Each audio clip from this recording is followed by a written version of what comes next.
ആകാശവാണി കണ്ണൂർ. ഇന്നത്തെ യുവവാണി പരിപാടിയിലേക്ക് പ്രിയ ശ്രോതാക്കളെ സ്വാഗതം. കാലം മാറിയതോടൊപ്പം നമ്മുടെ രക്ഷിതാക്കളുടെ കാഴ്ചപ്പാട് ചിലതെങ്കിലും മാറി എന്ന് പറയാതെ വയ്യ. വ്യത്യസ്ത രുചികളുള്ള കുഞ്ഞുങ്ങളെ അവരുടെ അഭിരുചിക്കനുസരിച്ച് മുന്നോട്ട് നയിക്കുന്നവരാണ് അധിക പേരും. അത് ഒരു ആരോഗ്യകരമായ സമൂഹത്തെ ഉണ്ടാക്കാൻ സഹായിക്കുന്നു.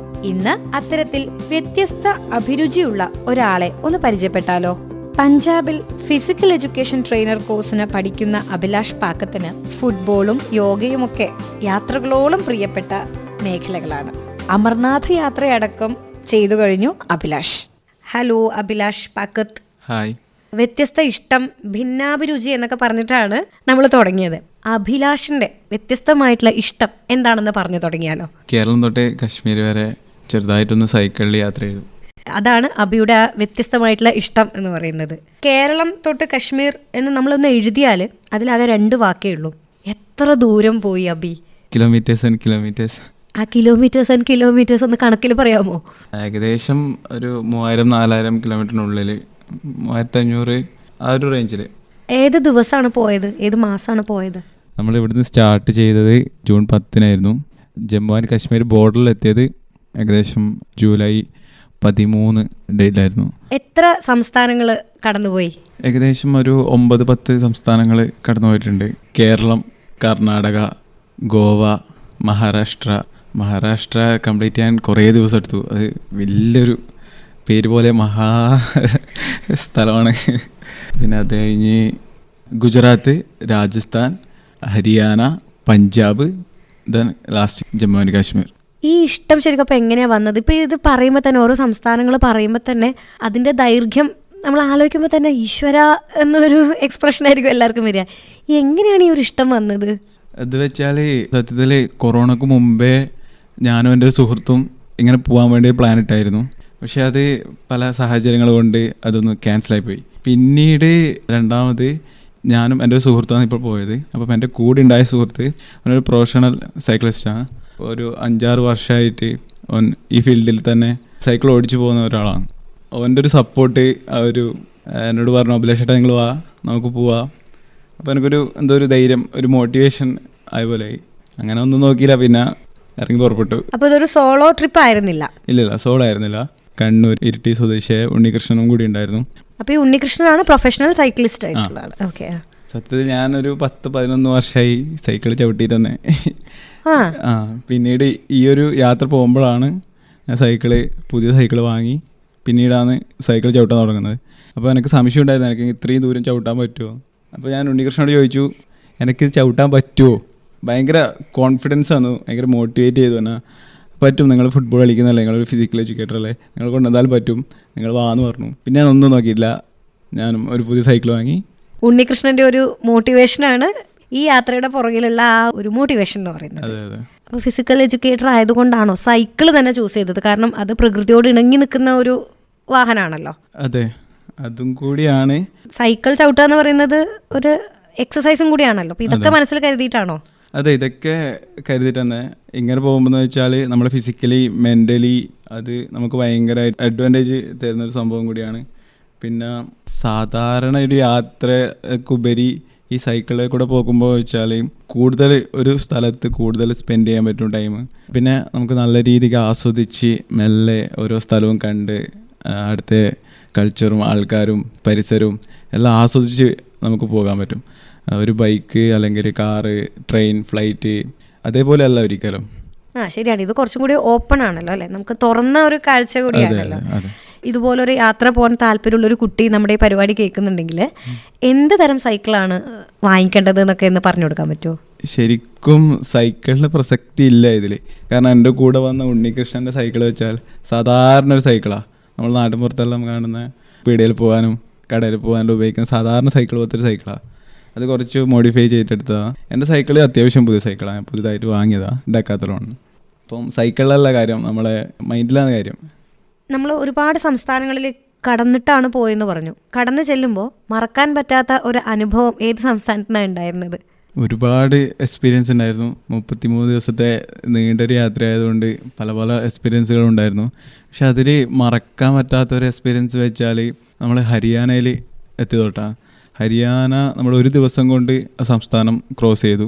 ഏകദേശം ഒരു ദിവസം 150 കിലോമീറ്ററിന് ശേഷം ഹരിയാന ബോർഡർ താണ്ടി പഞ്ചാബ് ബോർഡറിലെത്തി. പക്ഷെ ആ ഒരു ദിവസം മുഴുവൻ അടുത്ത ആൾക്കാർ പല പല ഫുഡ് ഐറ്റംസുകളും കൊണ്ട് നമ്മളിങ്ങനെ സ്നേഹിച്ച് വീർപ്പൂട്ടിക്കുമായിരുന്നു. നമ്മൾ വിശ്രമിക്കാൻ നിർത്തിയ സ്ഥലങ്ങളിൽ നിന്നെല്ലാം ഒരുപാട് ഫുഡ് ഐറ്റംസ് നമുക്ക് വേണ്ടി തന്നു. കാരണം അത് അവരുടെ കൾച്ചറിൻ്റെ ഭാഗമാണ്. നല്ല ഭക്ഷണം ആക്കുക, അതെല്ലാവർക്കും കൊടുക്കുക, അതിലൂടെ സന്തോഷിക്കുക എന്നുള്ള ഒരു കൾച്ചറാണ് അവരെ. നമ്മളെ ഇങ്ങനെ സ്നേഹിച്ച് ആരാധകരിങ്ങനെ സ്നേഹിച്ചല്ലേ. ശരി, ഞാനിങ്ങനെ പറയുമ്പോൾ ആലോചിച്ചതാണ്. ഞങ്ങൾ 2-3 പേര് ഗോവയിലേക്ക് ഒരു യാത്ര പോയി. 3 ദിവസത്തെ യാത്രയായിരുന്നു. 2ാമത്തെ ദിവസം കൊണ്ട് തന്നെ ഞങ്ങൾക്ക് ഏകദേശം ഭക്ഷണ കാര്യത്തിൽ തീരുമാനമായി. എങ്ങനെയായിരുന്നു ഈ ഭക്ഷണമൊക്കെ മാനേജ് ചെയ്തത്? കാരണം നമുക്ക് കേരളം വിട്ട് കഴിഞ്ഞാൽ നമ്മുടെ പുട്ടും കടലയും ദോശയും ചട്നിയും ഒക്കെ വല്ലാണ്ട് ഓർമ്മ വരുന്നൊരു കാര്യം കൂടിയാണ് നമ്മൾ മലയാളികൾക്ക്. ഭക്ഷണം എന്ന് വെച്ചാൽ നൊസ്റ്റാൾജി അടിക്കേണ്ട സമയം കിട്ടിയില്ല. കാരണം സൈക്കിൾ ഓടിച്ചു കഴിഞ്ഞാൽ ഭയങ്കര വിശപ്പാണ്. അപ്പോൾ കഴിക്കുന്നതിനെല്ലാം ഭയങ്കര ടേസ്റ്റ് തോന്നും. എങ്ങനത്തെ ഫുഡാണ് പ്രിഫർ ചെയ്തത്? ഇപ്പം യാത്ര ചെയ്യുമ്പോൾ നമുക്കറിയാം അതൊക്കെ ഒരുപാട് ശ്രദ്ധിക്കേണ്ട കാര്യമല്ലേ, ഭക്ഷണ കാര്യങ്ങളൊക്കെ ശ്രദ്ധിക്കണമല്ലോ, വെള്ളം കുടിക്കണം ഒക്കെ വേണമല്ലോ. അപ്പം എങ്ങനെയാണ് അതൊക്കെ ചെയ്തത്? അതിനൊക്കെ ഒരു പ്ലാൻ ഉണ്ടായിരുന്നോ? വെള്ളം സ്റ്റോർ ചെയ്യാൻ വേണ്ടിയിട്ട് സൈക്കിളിൽ 2 കാരിയറുണ്ട്. അപ്പം 2 കുപ്പി 2 ലിറ്റർ വെള്ളം എപ്പോഴും സ്റ്റോക്ക് ചെയ്തിട്ടുണ്ടാകും. അത് തീരുന്തോറും അടുത്ത സ്ഥലത്തു നിന്ന് വെള്ളം ആദ്യം സ്റ്റോർ ചെയ്യും. പിന്നെ ഭക്ഷണം വേറൊരു സാഹചര്യം ഇല്ലാത്ത, ഒരു വഴിയും ഇല്ലാത്തപ്പോൾ ഹോട്ടലിൽ നിന്ന് കഴിക്കും. അല്ലാത്ത പക്ഷം ആശ്രമങ്ങളിൽ നിന്ന് ഭക്ഷണം കിട്ടും.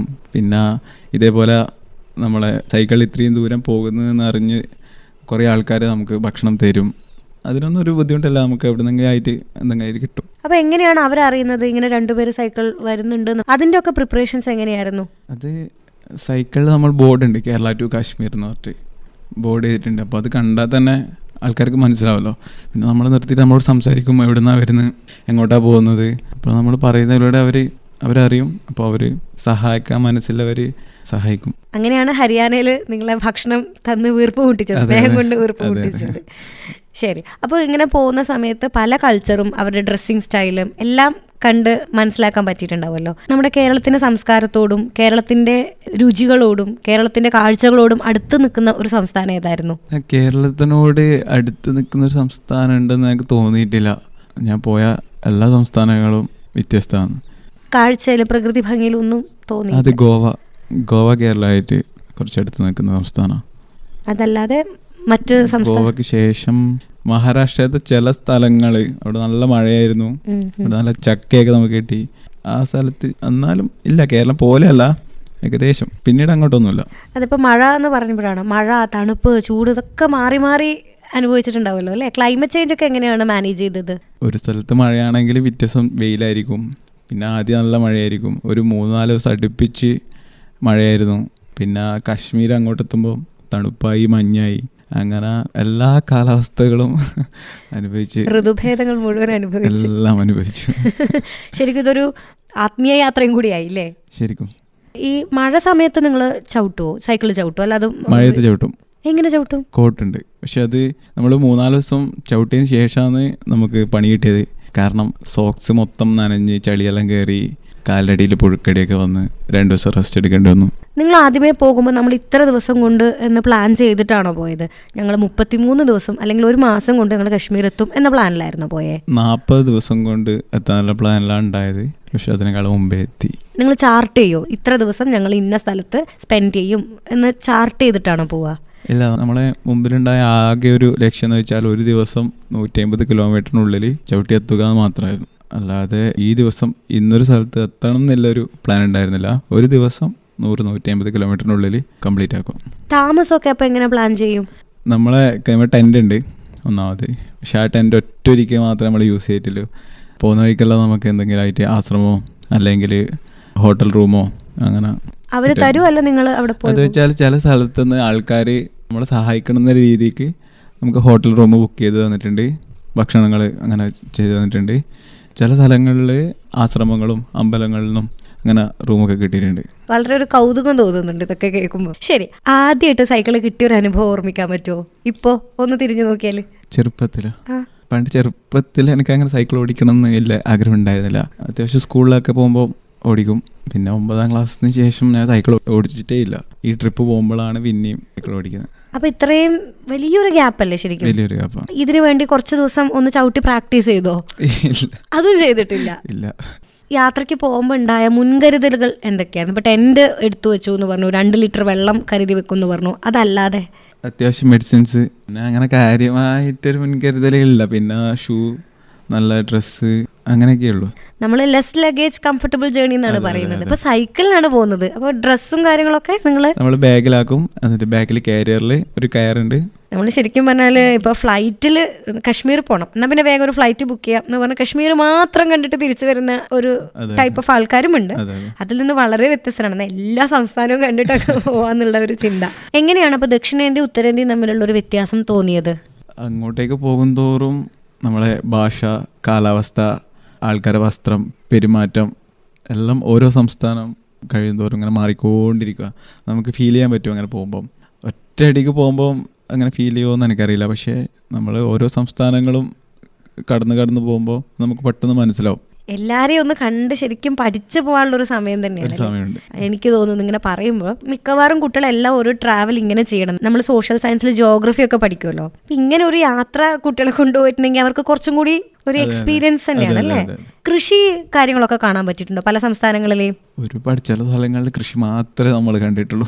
ഒരു പഞ്ചാബ്, ഹരിയാന ഗ്രാമങ്ങളിലേക്ക് കൂടെയാണ് നമ്മൾ പോയത്. കാരണം ഹൈവേ സൈഡ് ഭയങ്കര ചൂടാണ് സമയത്ത്. അവിടെ സമ്മർ സീസണാണ്. അപ്പം റോഡിലേക്ക് കൂടെ നമുക്ക് പോകാൻ പറ്റുന്നുണ്ടായില്ല. ഹരിയാന, പഞ്ചാബ് ഏകദേശം കഴിയുന്നവരെയും പാടങ്ങളുടെ നടുവിലേക്കൂടെ നമ്മൾ പോയത്. ഏത് ഗോതമ്പ് കൃഷിയാണോ അപ്പോൾ അത്? ഗോതമ്പ്, ചോളം, ഇടക്കിടക്ക് നെല്ല്, അങ്ങനെ പല കൃഷികളും ഉണ്ട് അവിടെ. യാത്ര പോകുന്നതിനിടയിൽ നിങ്ങൾ വയ്യായികയൊക്കെ വന്നു തുടങ്ങിയോ? ആദ്യത്തെ ദിവസം ഭയങ്കര കാലുവേദന അതൊക്കെയായിരുന്നു. പിന്നെ അതെങ്ങനെ ശീലമായി. ഏതെങ്കിലും ഒരു സംസ്ഥാനത്തേക്ക് കയറുമ്പോൾ നമ്മൾ അതിന് മുന്നേ പെർമിഷനൊക്കെ എടുക്കേണ്ടി വരുമോ? പെർമിഷൻ അല്ല, നമ്മൾ അത് ജമ്മു ആൻഡ് കാശ്മീരിലെത്തുമ്പോൾ നമ്മളെ ഈ സാധാരണ സിമ്മൊന്നും അവിടെ വർക്ക് ചെയ്യില്ല. അപ്പം അവിടുത്തെ സിമ്മ് തന്നെ എടുക്കണം. പെർമിഷൻ നമ്മൾ പെഹൽഗാം വരെ സൈക്കിൾ ചവിട്ടി. അപ്പം അവിടുന്ന് നമ്മൾ ലാസ്റ്റ് അമർനാഥ് യാത്ര ചെയ്തു. അമർനാഥ് യാത്ര ചെയ്യാൻ വേണ്ടിയിട്ട് പെർമിഷൻ എടുക്കണം. ഒരു സംസ്ഥാനങ്ങളിലും എൻട്രി ചെയ്യാൻ വേണ്ടിയിട്ട് പ്രത്യേകം പെർമിഷൻ ആവശ്യമില്ല. കശ്മീർ അനുഭവങ്ങൾ പറയും. നമ്മളങ്ങനെ എത്തി കശ്മീർ ശരിക്കും ഇന്ത്യയിലത്തെ സ്വർഗ്ഗമാണ്. ആ ഭൂപ്രകൃതിയും കാലാവസ്ഥയും ശരിക്കും വണ്ടർഫുൾ. ഇപ്പം അധികം തണുപ്പില്ല, എന്നാൽ അധികം ചൂടുമില്ല. അത്യാവശ്യം മഴയുണ്ട്. പിന്നെ നല്ല മലനിരകൾ, നല്ല താഴ്വാരങ്ങൾ, നല്ല നീല നദികൾ, നല്ല സുന്ദരമായ ഗ്രാമങ്ങൾ, ആൾക്കാർ. നമ്മൾ ഈ ചിത്രത്തിൽ കാണുന്ന പോലെ തന്നെയാണോ കശ്മീർ? ചിത്രത്തിൽ കാണുന്നതിനേക്കാളും സൗന്ദര്യമുള്ളതാണ്. അതല്ലേ, അപ്പൊ ഒന്ന് പോകണം എന്നൊക്കെ തോന്നുന്നു. എന്തായാലും പോകണം. അവിടെ നമുക്കറിയാം കശ്മീർ എന്ന് പറയുമ്പോൾ എപ്പോഴും ഒരു ചെറുതായിട്ടെങ്കിലും ആൾക്കാർ ഭയക്കുന്ന ഒരു സ്ഥലം കൂടിയാണ്. ഞാൻ കശ്മീരിലേക്ക് പോകുന്നു എന്ന് പറയുമ്പോൾ വീട്ടുകാർ എന്ത് പറഞ്ഞു? ഞാൻ ആദ്യം കശ്മീരിലേക്ക് പോകുന്നു പറഞ്ഞിട്ടേ ഇല്ല. പിന്നെ യാത്ര തുടങ്ങിയതിന് ശേഷമാണ് ഞാൻ സത്യത്തിൽ പറയുന്നത് ഇങ്ങനെയാണ് പോകുന്നത്. യാത്ര തുടങ്ങിയ ശേഷം ഒന്നും പിന്നെ പറയാൻ പറ്റില്ലല്ലോ. ഇപ്പോഴും അവർക്ക് ടെൻഷൻ ആയില്ലേ വീട്ടുകാർക്ക്? ഇല്ല, ഞാൻ ആദ്യമായിട്ടല്ല യാത്ര ചെയ്യുന്നത്. അങ്ങനെ ഞാൻ ഒരുപാട് യാത്ര ചെയ്തിട്ടുണ്ട്. സൈക്കിളിലല്ല, മറ്റു രീതിക്ക് യാത്ര ചെയ്തിട്ടുണ്ട്. ഇവൻ പോയാൽ തിരിച്ചു വരും നല്ലൊരു വിശ്വാസമുണ്ട്. അങ്ങോട്ട് സൈക്കിൾ ചവിട്ടി, ഇങ്ങോട്ട് എങ്ങനെ വന്നു? ഇങ്ങോട്ട് ക്ലാസ്, ബാക്കിയിലെ കമ്മിറ്റ്മെൻറ്റ്സ്. അപ്പോൾ ഇങ്ങോട്ടേക്ക് സൈക്കിൾ ചവിട്ടി വരാൻ സമയമില്ല. അതുകൊണ്ട് സൈക്കിൾ ട്രെയിനിൽ പാഴ്സലാക്കി നമ്മൾ ഫ്ലൈറ്റിൽ വന്നു. ഏത് യാത്രയാണ് നല്ലത്, സൈക്കിളാണോ ഫ്ലൈറ്റ് ആണോ? സൈക്കിളാണ്. വേഗം എത്താൻ മതിയെന്ന് എനിക്കുണ്ടായിട്ടു ഫ്ലൈറ്റിലേക്ക് വരുമ്പോൾ. കാരണം ഒരു ഫ്രീഡം ഇല്ല നമുക്ക്. സൈക്കിളാകുമ്പോൾ നമ്മുടെ ഇഷ്ടത്തിന് പോകാലോ. യാത്ര പോകുന്ന ആളാണെന്ന് പറഞ്ഞു. സൈക്കിളിലുള്ള ഈ യാത്രയല്ലാതെ മറ്റ് ഏതൊക്കെ സ്ഥലങ്ങളിൽ പോയിട്ടുണ്ട്? ഇങ്ങനെ ഇതേപോലെ പല സ്ഥലങ്ങളിൽ പോയിട്ടുണ്ട്.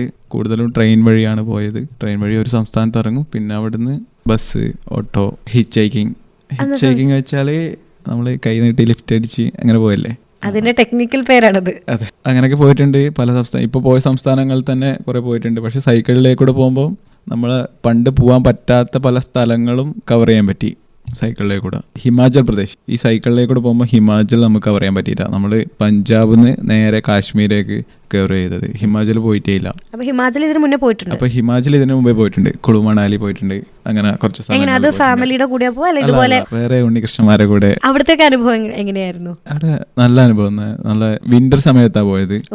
ആ ഒരു നോർത്ത് ഇന്ത്യൻ്റെ വിന്ററിന്റെ ഒരു ശക്തി, ഒരു ഇത് അനുഭവിക്കാൻ പറ്റി. അത് ഭയങ്കര ഒരു എക്സ്പീരിയൻസ് ആയിരുന്നു. ഈസ്റ്റ് ഇന്ത്യയിലേക്ക് എപ്പോഴാണ് ഇനി പോകുന്നത്? കിഴക്കൻ ഇന്ത്യയിലേക്ക്? അത് അടുത്ത പ്ലാനിലുണ്ട്, ലിസ്റ്റിലുണ്ട്. പരമാവധി നേരത്തെ പോകാൻ പറ്റുമെങ്കിൽ പോകും. സൈക്കിളിൽ തന്നെ?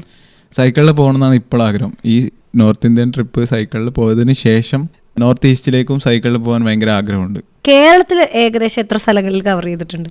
സൈക്കിളിലാണ്. സൈക്കിളിൽ ഇതുവരെ പോയിട്ടുണ്ടാവില്ലല്ലോ കേരളത്തിൽ. പക്ഷെ എന്റെ സുഹൃത്ത് ഉണ്ണികൃഷ്ണൻ ഓൾ കേരള കംപ്ലീറ്റ് ചെയ്ത ഒരാളാണ്. അതെയോ? ഇത്തവണ അദ്ദേഹത്തിന് തിരക്കാണ്, അതുകൊണ്ട് ഇവിടെ എത്താൻ പറ്റിയിട്ടില്ല. അപ്പൊ ഇനി വരുമ്പോ അദ്ദേഹത്തെയും കൂടി ഒന്ന് കൊണ്ടുവരണം. നമ്മുടെ ശ്രോതാക്കൾക്കും അതൊരു താല്പര്യമായിരിക്കും അങ്ങനെ പോകുന്നു കേൾക്കുമ്പോ. കേരളത്തില് ഇഷ്ടപ്പെട്ട സ്ഥലങ്ങൾ ഏതൊക്കെയാണ്? അപ്പൊ നമ്മളെ കണ്ണൂര് തന്നെയാണ്. ഇതന്നെയാണ് സ്വർഗം. കണ്ണൂര് സ്വർഗം തന്നെയാണ്.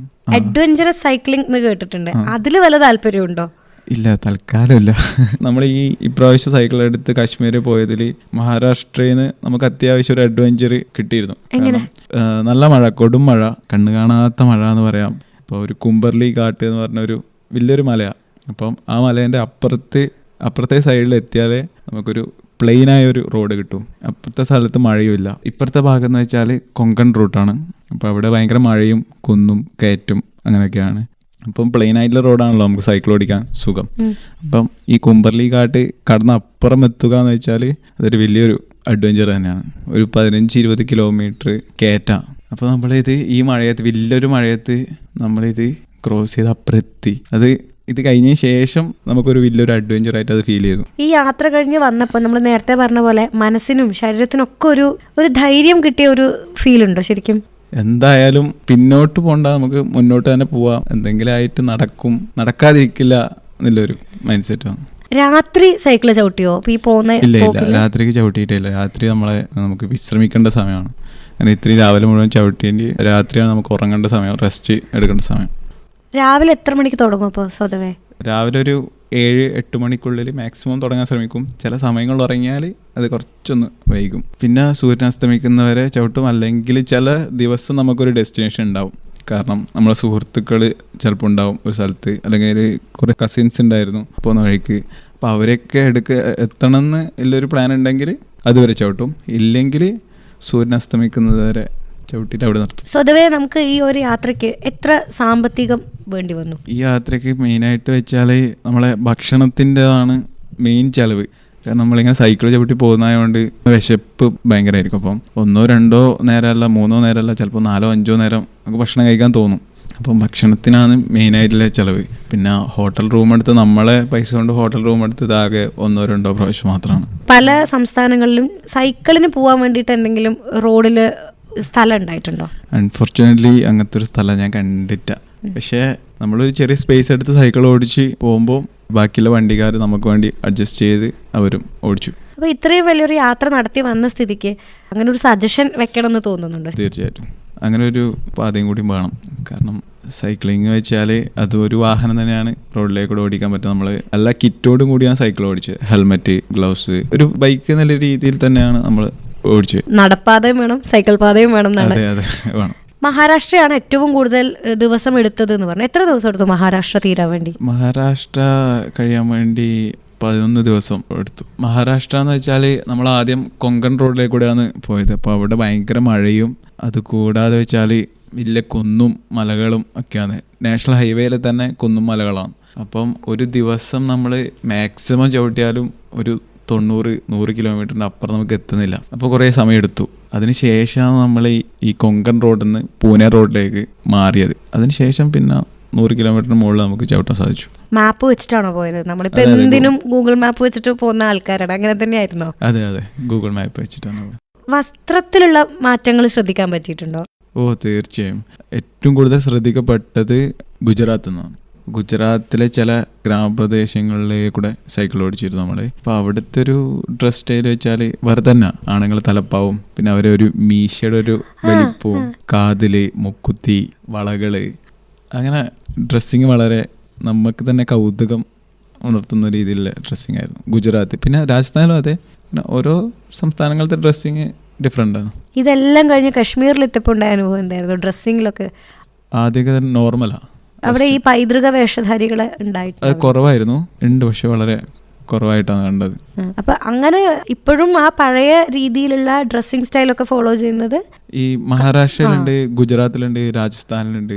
ഇവിടെയൊക്കെയാണ് കൂടുതൽ തോന്നുന്നു. വട്ടത്തിൽ ചവിട്ടിയാൽ നീളത്തിൽ പോകുന്നത് എന്ത് എന്നൊരു കടങ്കഥയുണ്ട്. ഉത്തരം സൈക്കിൾ. അതൊരു കടങ്കഥയാണ്. പക്ഷേ അഭിലാഷ് പാക്കം ഇപ്പം നമ്മളോട് പറഞ്ഞതൊരു കടങ്കഥയല്ല, അഭിലാഷിന്റെ സ്വന്തം അനുഭവമാണ്. ഒരിഷ്ടം, ഒരു സ്വപ്നം അതിന് സാക്ഷാത്കരിക്കുവാൻ സാധിക്കുക എന്നത് എന്തുകൊണ്ടും ഭാഗ്യം തന്നെ. അതിന്റെ പിറകിലെ അധ്വാനവും ഡെഡിക്കേഷനും ഒന്നും നമ്മൾ മറന്നുകൂടാ. ഇത്തരത്തിലുള്ള യാത്രകൾ ഇനിയും ഉണ്ടാവട്ടെ. അതൊക്കെ ഞങ്ങളുടെ ശ്രോതാക്കളുമായിട്ട് പങ്കിടാൻ ഇനിയും ഇവിടെ വരണം. നന്ദി. എൻ്റെ ഈ ഒരു അനുഭവം പങ്കുവെക്കാൻ അവസരം തന്ന ആകാശവാണി കണ്ണൂരിന് നന്ദി. നമസ്കാരം.